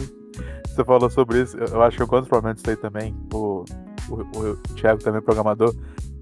Eu acho que o problema é código também, cara. A galera, eu acho que. Eu lembro do WoW, assim, um tempo atrás, a galera tava discutindo, falando assim, cara, tem que aumentar. Do World of Warcraft, né? Tem que aumentar a bag básica do jogo. Um tempo atrás eu tava discutindo sobre isso. Tem que aumentar a bag básica. E aí foram indagar os desenvolvedores e tal, porque da Blizzard, por que não aumentava. Os caras falaram assim, a gente não sabe onde é que tá o código da bag básica. Não sabe. Não sei onde que tá, não sei onde que mexe. Tava em algum lugar lá atrás, sabe? E se perdeu lá. E o cara que trabalhava nisso já se demitiu porque o jogo tem 25 anos, então. Meu Deus. A gente não sabe onde é que tá o código da bag básica. Não. Outro exemplo disso, não lembro com quem foi que eu tava conversando. E não tem muito tempo, é mais novo do que o World of Warcraft. É o próprio League of Legends, né? O querido LoLzinho de muita gente aí. Mano, há anos o pessoal questiona, por que não faz por que não melhora o gráfico? Por que, sei lá, não modifica, deixa ele mais, sabe, mais... Não diria mais polido. Também. Daria umas melhorias nos visuais. Mas já teve algumas, né? Eu tô meio... Já teve, só que a galera tava sempre querendo algo realmente a outro nível, sabe? Como se fosse... Pô, mas aí acho que foge muito da proposta do jogo, né? De ser um jogo acessível de todos os pontos, inclusive na questão de gráfico, né? De rodar na torradeira. Só que os próprios desenvolvedores já falaram isso, inclusive eles falaram, acho que esse ano, foi ano passado, em questão de código mesmo, se eles fossem fazer essa melhoria que a galera, muita gente quer, eles teriam que literalmente jogar League of Legends no lixo e criar um jogo novo do zero. Fazer um LoL 2, né? Porque o código do LoL atual, eles não conseguem modificar a um ponto que chega nesse nível. Eu lembro do... Abrir a caixa de código do LoL hoje deve estar cheio de gambiarra, sabe? Cheio de batezinha. Nossa senhora! Eu lembro do Team Fortress 2, quando vazou o código do jogo, né? Do jogo básico. Tinha uns comentários muito engraçados, né? Que o código teve comentando ele. Aí tinha uns comentários assim, não sei, era literalmente, não sei porquê, tal pedra lá é vermelha. Se mudar a cor, vai quebrar o jogo. Não, cara, não me pergunte porquê, mas não muda isso aqui. O equilíbrio perfeito do Thanos, sabe? Tava assim, ó, o código do Team Fortress. Se mexer alguma coisa, quebra tudo. Ele tá perfeitamente balanceado, né? Mas esse negócio que a gente tava falando um pouco antes aí do 3D, né? É por isso que no começo eu falei que Driver é o melhor jogo já feito. Não é o meu jogo favorito, mas é o melhor jogo já feito, porque ainda hoje ele funciona e ele é um jogo 3D de corrida. Se você jogar o Gran Turismo hoje, o antigo, não rola mais, sabe? O Driver ainda funciona. Fui jogar um tempo atrás aí, cara, ele ainda é desafiador, ele ainda, né, tem o jeitinho dele lá, mas aí, cara... Baita jogos, tá? Você ainda até hoje, então baita jogos. Você consegue se divertir fácil e o 3D ainda funciona mesmo sendo extremamente datado, né? Então, para aquele jogo, eu acho que ainda funciona muito bem. E se quiserem fazer um remake, cara, eu dou dinheiro mesmo. Infelizmente, eu não tenho muito o que fazer. Esse jogo foi o motivo de eu passar um ano inteiro trabalhando, economizando dinheiro pra poder comprar um PlayStation no fim do ano. Eu joguei na casa de um amigo e eu falei, ok, a minha vida agora depende desse jogo. Eu comprei o jogo primeiro e eu fiquei economizando dinheiro pra comprar o console no fim do ano. Caraca, é literalmente o meme do Shut Up and Take My Money, né? Cara, total. Outro problema da nostalgia que é muito comum, né? É esse discurso que ele me incomoda bastante no sentido de os jogos de hoje não prestam ou na minha época era melhor e tal. Cara, eu acho isso muito problemático e acho injusto também esse tipo de comparação, porque igual os caras falam assim, esse ano, olha só, a indústria, os últimos 2 anos, 3 anos, foi um jogo ruim, não sei o quê. Pô, mas você quer comparar uma indústria de 50, 60 anos por baixo aí, vamos colocar assim, né? E comparar os últimos 2 anos com os outros 48, assim, eu acho extremamente covarde fazer isso, a quantidade de jogos lançados, a quantidade de Por mais inovação. que hoje a gente esteja num momento muito crítico da indústria do entretenimento, e não é só o videogame, é a indústria do entretenimento como um todo, né? Cinema, HQ, livro, a indústria literária e tal. Acho que a indústria do entretenimento está passando um momento muito crítico, né? Principalmente por conta de tudo que está acontecendo no mundo em relação à questão econômica, né, questão de demissões em massa e tudo mais, a produzir algo dentro da... Aí falando especificamente dentro da indústria de videogames, ficou muito caro os jogos AAA, porque ficou cada vez mais exigente, ficou-se mais exigente, que jogos fiquem mais complexos, né, visualmente falando, né, e nem tanto mecanicamente falando, né? Mas, pô, então tá cada vez mais caro, né, produzir jogo. Então aí fica mais naquela, aí o empresário fica naquela, o engravatado fica naquela do tipo, balancear os meus ganhos com aquilo que eu tô gastando, né, e tudo mais. Pô, quem vai perder na ponta no final? O cara que, né, tem o emprego dele, que não tem mais o emprego dele. É esse cara que vai perder, entendeu? Então acho que a gente tá num momento muito crítico, né? Apesar de que é muito injusto de fato, a gente já passou por outros momentos críticos também, né? Só lembrar de 2011, 2013, né? A crise econômica também e tal. Mas, pô, a gente tá num momento muito, muito específico da nossa história do mundo, né? Que realmente tá afetando em vários setores, né?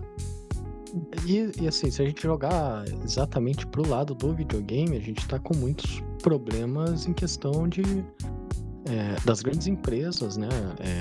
Pode ver toda hora você tem algum anúncio de layoff, de empresa sendo desligada por completo e por aí vai. Então,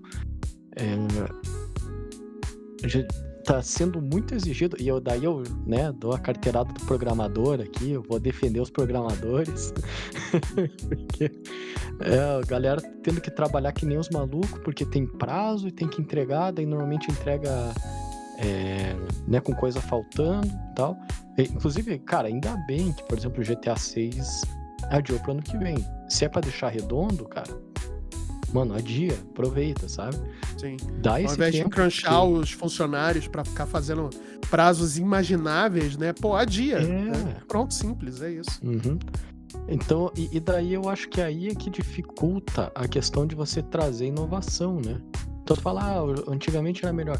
Por quê? Porque antigamente você tinha um leque inteiro de coisas pra melhorar. A gente tinha também uma evolução tecnológica muito maior, né? Pô, os saltos que deu do Nintendinho pro Super Nintendo pro 64, né? E por aí vai. Cara, hoje em dia já começa a aglutinar um pouco mais. Então, Claro. Quando sai algo inovador, é meio assustador, assim. Tanto que, pô, Astrobot foi GOT. A gente pode discutir sobre isso aí por muito tempo, né? Mas por que ele foi? Porque é um joguinho divertido que trouxe uma inovação ou outra por um treco que já existia antes. É a mesma né? coisa que fizeram no ano passado, só isso. Entende? Então eu acho que talvez a crítica... Sim, tá? Vou defender até o fim. Tudo bem. Não, cara, eu não joguei, eu não vou meter o dedo nessa ferida, tá? Mas eu tô dando isso porque, cara, a gente não pode jogar nas costas do passado problemas de agora que, na verdade, não, né, são duas coisas totalmente desconexas. O problema hoje em dia é prazo, é crise, como o Marcelo falou, e tendo que entregar qualquer coisa. Daí, qual que é, às vezes, a solução mais simples, né? E isso a gente vê, não só no videogame, mas muito mais, como eu já estava falando, né? Na indústria de filmes, séries, etc. Na nostalgia. Você joga qualquer coisa que seja nostálgica, porque sabe que a galera mais velha vai querer consumir. Cobra Kai tem até agora. Sim. E eu acho que outro ponto interessante também é porque quando a gente vai discutir sobre essa questão do antes era melhor, a gente tá comparando com o que tá de ponta hoje em dia, né? Só que eu acho isso injusto se você considerar a indústria como um todo. A gente tem muito, por exemplo, o jogo indie que inova todo ano. Todo ano tem um jogo indie trazendo novidade, inovação. Sim. E tipo assim, e a galera desconsidera esses jogos na hora de discutir sobre inovação, né? Blue Prince esse ano foi inovação, o Balatro, o ano dele foi inovação. Enfim, todo ano quase você tem um jogo assim que você fala, caraca, esse jogo pensou fora da caixa de novo. Então acho que, tipo assim, acho que a galera quer que todo jogo que saia muito bom. Acho que isso não vai existir, porque se a gente for voltar pro passado também tinha muito jogo muito ruim, só que ninguém tava falando sobre eles, né? Você conversava com o seu amigo da escola, você tava conversando com isso na rede social. Então, tipo assim, você não tinha noção do escopo das coisas e do que realmente estava em alta ali. Eu acho isso, assim, um ponto muito importante. E eu acho que tem um pouco também desse problema atual de uma certa zona de conforto das indústrias de ponta, né? O AAA, né? Igual o Thiago tinha falado, que leva a nostalgia, né? Porque eles não conseguiram inovar, eles têm medo de arriscar demais e perder milhões e milhões de dólares. Então eles apostam no mais seguro possível para o passado do que realmente dá tempo e dinheiro para alguma pessoa produzir alguma coisa diferente. E a solução. Ele vai lá e faz outro Assassin's Creed, por exemplo. Exatamente. E o sintoma disso. Exatamente. E acaba que o sintoma disso mais recente é a indústria se respondendo e a inovação que ela acha é nos estúdios menores, né? Que igual o Clair Obscur Expedition 33, saiu agora no começo desse mês de maio. Não, na verdade foi no final de abril. O jogo foi feito por 33 pessoas, né? Lembrando só que o estúdio está fazendo The Witcher 4 da CD Projekt Red tem 400. Então 33 pessoas fizeram o jogo. O cara era da Ubisoft, saiu porque a Ubisoft não tava respondendo, não tava deixando ele criar do jeito que ele queria criar. Ele achou o cara que fazia a música no SoundCloud e o cara que escreveu o roteiro no Reddit. Então, assim, ele juntou a galera, todo mundo júnior, ninguém sabia de ele fazer a parada, e os caras, em 5 anos, entregaram o jogo, sabe? Então, assim, a Sandfall Interactive, né, que é a empresa que fez, foi fundada em 2020. E eles começaram a fazer o jogo sem ter uma empresa ainda. Depois de 2 anos que eles fundaram a empresa. Então, assim, é isso, né? A resposta da indústria para a situação atual é isso. Você ia falar alguma coisa, cara? Não, é bem isso mesmo. Muitas vezes entra aquela questão de tipo, que nem você comentou agora, por mais que às vezes... Eu acho que isso vale pra tudo. Muitas vezes não se precisa daquele pessoal ou daquela pessoa que tem o vasto conhecimento, a experiência de, sei lá, 1000 anos aí, que faz tudo, que sabe tudo e não sei o quê.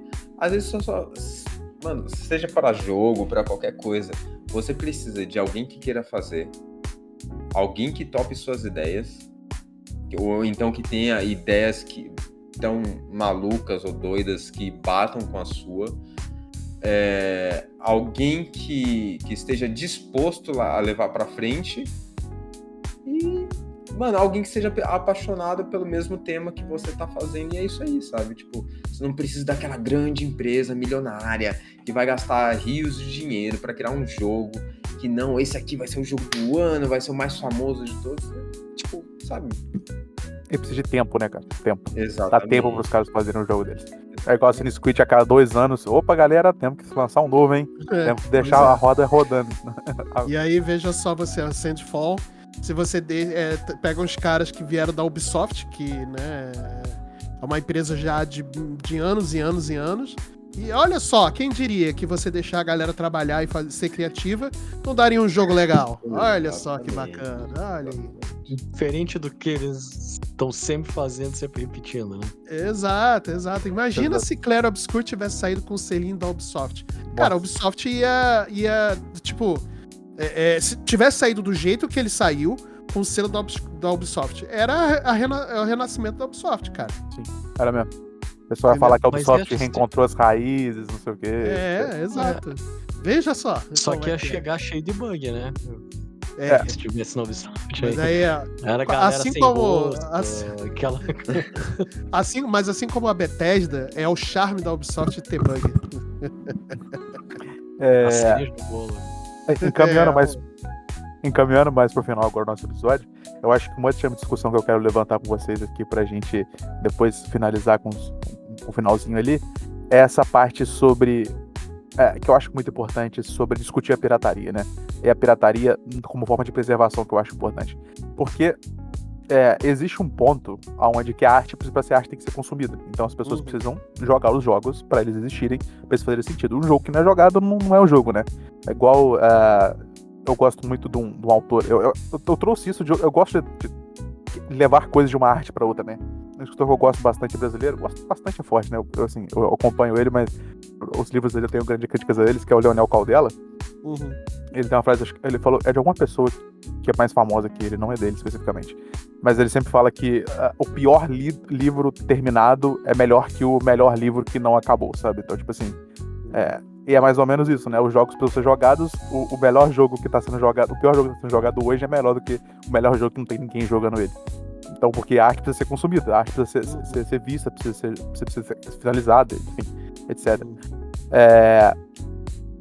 E quando a gente vai falar de pirataria no sentido de emulação, a gente tem muito jogo, por exemplo, que parou de ser vendido há muito tempo, né? Existe muito jogo que não tem como mais você jogar esse jogo de nenhuma forma oficial, o estúdio já fechou, não tem mais ninguém que recebe royalty por isso, não tem publisher, não tem nada. E o único jeito de você jogar esse jogo é através da preservação da pirataria, né? Não tem outra forma além disso. Então, a pirataria, além de ser uma coisa ética ou não, eu acho que ela tem que entrar para uma discussão também de preservação, né? A mesma coisa acontece com filmes, né? Quantos filmes não existiriam se não tivesse a versão pirata deles em algum drive específico aí que tá salvo em alguma nuvem para desse filme continuar vivo, né? Então, eu acho que quando a gente vai considerar mídia digital, né? Que a gente tá falando de jogo digital, eu acho que é mais importante ainda isso aqui, né? Então a nostalgia só tá viva boa parte por causa disso, né? Se não fosse por isso, dificilmente a nostalgia ia continuar existindo. Pois é. E por isso que eu sou totalmente contra esse discurso super elitista que algumas pessoas têm. E eu tô falando na arte como modo geral, tá? Não falando só em videogame, não. Mas se você não tem dinheiro pra consumir, não consuma, mano. A arte não é em relação a dinheiro, brother. Não é. Pô, o que seria da nossa vida que, por mais que seja difícil, a gente ir pra França, ver a Mona Lisa, a gente tem a chance de ir. Pode ser agora, pode ser depois e tal, porque é uma passagem de ida pra França e de volta. A gente tem essa possibilidade de ir. Mas imagina se nem indo pra França, a gente conseguisse ver a Mona Lisa, sabe? Se aquela arte, aquela obra de arte que é popularmente, culturalmente tão importante para a história do mundo, né, como é o quadro da Mona Lisa, se ninguém pudesse mais ver, ficasse na mão apenas de uma pessoa e essa pessoa guardasse as 7 chaves, sabe? Por mais que seja difícil, tô falando que é fácil ir pra França, porque custa uma grana, óbvio, mas, pô, não é impossível, sabe? Você ir pra França, ir lá, pagar o ingresso do Louvre e você poder ver a Mona Lisa. Agora imagina isso com, por exemplo, e eu não vou nem muito longe, começo do ano a gente teve o remake do Nosferatu, né? Eu queria, quando a gente gravou o overview no começo do ano falando sobre Nosferatu, eu fui procurar pra ver o original, né? Pra ter uma base de comparação, né, e tal. Cara, eu não achava lugar nenhum pra ver. Não achava lugar nenhum. Tive que recorrer à pirataria pra poder ver o original. Entendeu? Então, eu acho que o papel da pirataria, ele é muito maior do que simplesmente piratear por ser malvado. Nós somos bandidos. Nós somos malvados. Não. Eu acho que é muito mais... É óbvio que eu não vou dizer que todo mundo que faz pirataria pensa igual, né? Tem muitas pessoas que fazem pirataria pura e simplesmente pelo lucro, óbvio, né? Mas eu acho que o papel hoje da pirataria ele é muito mais no sentido de preservação dessas obras, seja de filme, seja de livro, seja de jogos, né, e tudo mais. É muito mais essa questão da preservação da memória do que necessariamente só piratear por piratear, por ser atrás de lucro, sou pirateiro malvado e tal. É muito elitista a gente pensar que se você não tem dinheiro, não compre, se você não tem dinheiro, não consome. Sabe? Nossa, a gente tá muito... Toca aí o hino aí da União Soviética. O hino. Opa! Cara, eu acho que dessa questão aí, cara, do elitismo e tal, é só a gente parar aí, pensar uns anos atrás e perguntar pra quem teve o PlayStation aí, quantos jogos originais de PS1 você teve? Exato. Não, questionamento. Não, e não só De isso. PS2. Eu nunca tive e eu só fui ver um há alguns anos atrás, tá? E, Nunca nem tinha visto, né, o jogo original. É, não só Era isso. difícil de ter aqui, Era. gente. é. Caramba. Não era nem por dinheiro, era por Não, era condição difícil de ter, possibilidade é. mesmo. Não chegava. Eu tive um jogo original do PS2 que foi o Rock Band 2. Porque uma colega comprou nos Estados Unidos e trouxe pra cá, porque aqui não tinha, cara. E era muito difícil de piratear o Rock Band 2. Não tinha uma trava boa. Era muito bom. Mas Tu ia falar alguma coisa, cara? não, eu só queria complementar que, tipo, muito disso que até o Thiago e o Marcelo trouxeram, pô, é muito complicado. Você vê, acho que entrou até com um meme entre aspas, né? Mas sabe aquele meme legal que você vê assim, tipo, pô, da hora. Fizeram um recorte ali, mas, tipo, não meme pra ser engraçado, pra você, sei lá, pra ridicularizar, digamos assim, nem pra você tirar sarro. Mas é mais pra você falar, pô, que legal, realmente aconteceu isso. Fala aí, quanta gente, inclusive você que tá vendo aí a gente, quanta gente que hoje em dia, há 20 anos atrás, nunca comprou um console na vida, cara. Às vezes porque a família não tinha condições, porque o pai não podia, ou a mãe, sei lá. Ah, mas eu era adolescente, eu era criança, não tinha dinheiro. Tudo bem, cara, mas, sei lá, às vezes quando você vai crescendo, você vai juntando uma graninha, vai fazendo não sei o quê, vai fazendo um biquinho ali, aqui, e ainda assim era difícil. Aí entra a questão do elitismo, falar, não, se você, sei lá, é só você não comprar, não consumir, ou então, tipo, junta uma grana que você tem. Pô, não é assim, cara. Aí o quanto de gente que hoje já, no caso tem a nossa idade, né, digamos assim, e, porra, o cara vai lá, compra o primeiro console dele da vida, vai, pô, manda um PlayStation 5 na loja, e era o sonho do cara, tá ligado? Então, tipo, eu acho que entra muito essa questão também. Pô, eu não tinha dinheiro pra comprar um PS3, eu ganhei de presente de casamento. É isso. Vou encaminhar para o nosso final aqui. E antes de fazer os agradecimentos aqui, eu quero simplesmente uma dicasinha para o nosso público agora que eu conheço até agora. Eu quero que vocês indiquem um jogo de nostalgia, mas tipo assim, não pode, pensa naquele jogo famoso, sabe? Pensa naquele jogo tipo assim que te marcou, mas que você nunca viu muita gente comentando sobre ele. Eu vou começar enquanto vocês pensam. Já, sabe? Então vai lá, Thiago. Eu tenho um na lata aqui, cara. PS1 RPG de turno Legend of Dragoon. Ninguém... Cara, eu tem um amigo meu que ele fala muito disso aí, cara. Ele fala muito. Cara, jogaço. Eu não sei como é que não fizeram pelo menos um remasterzinho pra gente poder jogar hoje em dia, cara. Mas... foi um dos melhores RPGs que eu joguei no PS1. Ok, esse jogo é maravilhoso mesmo. Esse jogo é muito bom. E tu, Marcelo, vocês têm ideia?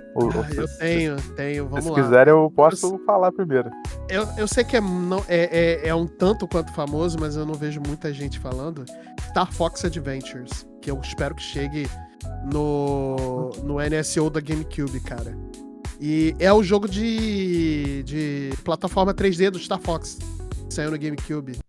Vocês lembram desse jogo? Não lembro, cara. Você falou de GameCube, pra mim você me perdeu, desculpa. Não, relaxa. Tá vendo, ó? Tá vendo como é pseudo famoso esse jogo? Cara, foi uma época de experimentação da Nintendo com Star Fox. Eles fizeram um jogo de plataforma, né? Que você jogava com o Fox McCloud, né?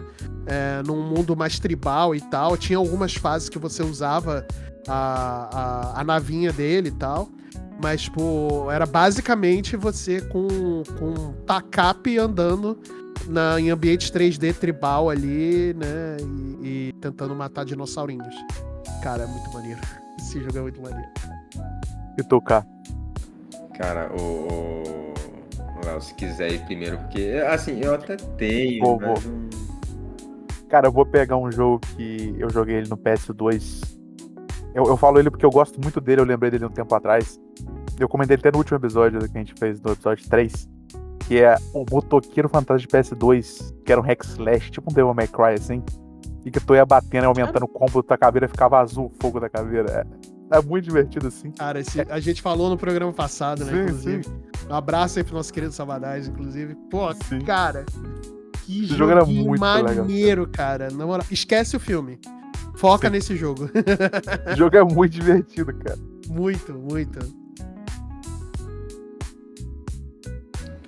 Nossa, eu fui ver agora umas imagens dele, meu Deus, tem umas partes, cara. Na minha cabeça é mais bonita, né? Por favor, sempre. E tu, cara? Cara, eu acho que eu vou em um. Nossa, esse aqui, eu lembro que eu. Era mais de PC, né? Não tinha. Na época não tinha console tantos assim da Nintendo e tal. Nunca fui muito. Mas a gente arranjava no PC. E, cara, eu lembro que era um estilo de jogo que sabe quando você sai caçando, tipo, você tem aquele jogo que é o oficial, mas aí você fica, pô, tem outros jogos, e aí você sai caçando fundos da internet pra achar outros jogos que sejam parecidos, ou que tem alguma mecânica que lembre aquilo ali, eu não sei, alguma coisa que te remete àquele jogo, e é conhecido pelo personagem, né, acho que até hoje em dia, e é o Sonic the Hedgehog, que era aquele plataformazão 2D. Nossa, meu Deus! Que delícia jogar aquilo. Nossa, eu lembro. Mano, eu ficava horas, passando todas as fases e não sei o quê. Cara, eu tenho uma história com o Sonic muito legal, que, tipo assim, na minha cabeça, Sonic era um negócio de velho, né? Tipo assim, de lá atrás, tá ligado? De Sega e tal, não sei o quê. Na minha cabeça, tipo assim, Sonic não veio pras gerações mais novas, sabe? E aí, eu lembro quando eu fui ver Sonic 2 no cinema, eu falei assim, caraca, vai ter só a galera mais velha, né? Porque, tipo, é Sonic, é um negócio velho, antigo. Cara, foi eu, meu irmão, um amigo meu, só tinha nós três, assim, de pessoa mais velha. O resto era criança e pai das crianças, tá ligado? Não tinha mais ninguém vendo no cinema, assim. Aí eu falei assim, pô, não é possível, eu me perdi, né, assim. A minha cabeça, ela se perdeu achando que, tipo assim, eu esqueci que Sonic teve jogos pra ele de PS2, PS3, e, enfim, PS4, e etc. Tô na E mesma, foi cara. um negócio que se... Aí eu fiquei assim, caraca, mas não era de velho isso, sabe? Eu me perdi, cara. Mas aí que tá, eu acho que Sonic fez um trabalho muito maneiro de se reinventar durante os anos, e não só através dos jogos, mas acho que através de outras mídias também, como desenho. A Netflix tá cheio de desenho. Pô, meu sobrinho de 9 anos, né, ele ama o Sonic. Ele gosta muito mais do Sonic do que eu influenciando ele a jogar Mario. E não é por causa do videogame, é por causa dos desenhos, é por causa das animações e tal. E dos filmes, Aí, obviamente, Marcelo. né, do cinema. Vitória do Mega Drive. Cara, olha aí. E no final das contas, né? É isso. Acabamos mais um episódio de Missão Secundária, o episódio 4, falando sobre o impacto da nostalgia nos jogos. Muito obrigado a todos por escutarem até aqui. Obrigado. Não, vai lá. Eu posso só pedir uma cena pós-créditos aí pra Peça. esse episódio? Claro. Eu quero saber a história do A Link to the Past do Marcelo, cara. Ah, verdade. Ah, é verdade, olha aí, ó. Vai Estamos ficar pra cena esquecendo já. pós-crédito, hein? Vai ficar pra cena pós-crédito.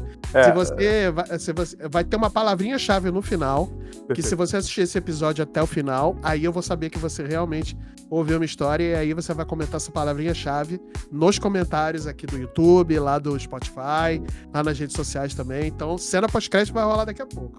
Perfeito. Então, muito obrigado por assistir até agora. Muito obrigado a vocês também que participaram comigo hoje nessa gravação.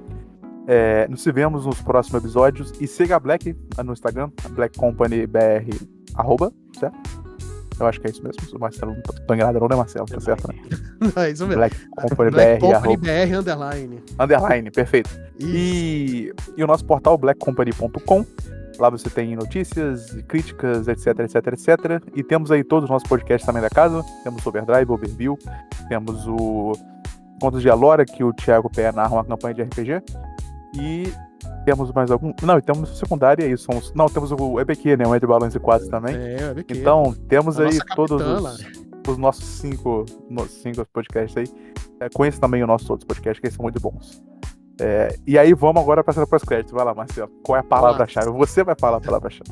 Vamos lá, cena pós-crédito. Eu vou saber que você falou, que você ouviu essa história, que no final eu vou dizer a palavrinha-chave, tá? Antigamente, lá nos idos de 1990 e lá vai fumacinha, existia um serviço de atendimento telefônico via interurbano, né? Que você ligava para um serviço de atendimento da Nintendo, que ele te dava dicas de jogos, né? Chamado Powerline Brasil. Inclusive, nos manuais, como os jogos eram produzidos pela Gradiente aqui no Brasil, nos manuais que vinham em português, você tinha esse telefone que era um número oficial da Nintendo aqui no Brasil, né? E aí você ligava para esse número para pegar dicas de jogo. Pô, fiquei travado aqui em alguma coisa e tal. Eu liguei uma vez para esse número, né, para saber como é que passava de uma fase em Link to the Past, né? Porque eu tava lá no Monte Goron, né? E eu não conseguia passar por um lado lá do mapa e tal. E aí eu liguei e fiquei simplesmente meia hora de interurbano em 1900 e fumacinha, que era dinheiro para caramba, né? Sem avisar meus pais, obviamente, que eu não avisei, né? Porque, pô, na minha cabeça, dinheiro plantava em árvore, né? Mas eu não sabia como é que funcionava a conta telefônica e tal. E só depois é que eu fui saber através da chibata, né? Então, mas eu liguei para esse número, eu fiquei meia hora com o atendente no telefone lá, porque ele me ensinou o passo a passo de como passar lá o negocinho e tal. E aí depois eu fui ver um documentário pra saber como é que funcionava todo esse rolê, né? E aí, tipo, a galera os atendentes tinham uns manuais, assim, tipo, umas chaprocas, assim, desse tamanho, pra jogos oficiais da Nintendo, assim, não eram todos os jogos, era, tipo, os mais comuns, tipo, Super Mario World, o Link to the Past, por exemplo, né, e tal. E aí tinha coisas chaves dentro desses manuais. Era um negócio físico, cara. Não era um computador. Era um livro. Era chaproca, assim, cara.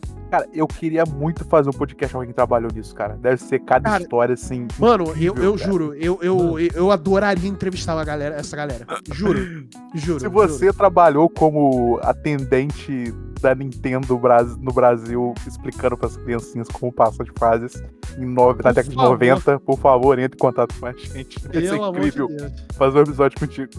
E a palavrinha-chave pra saber que eu sei que você ouviu essa história até o final é Powerline Brasil, hein? Então, boa, tá aí a palavrinha-chave aí, ó. Então, se você ouviu essa história, comente aí Powerline Brasil nas redes sociais, no YouTube, no Spotify. E é isso, tá aí. Vou procurar no LinkedIn quem trabalha nesse lugar. Né? Cara, deve ser, na moral, juro. Adoraria bater um papo com essa galera, sério. Comprar uma caixa de cerveja pra essa galera, assim, tipo, sabe? E 1 quilo de pastel. Não vale iFood de 50 reais. Pô, mano. É isso então. Vou parar a gravação aqui.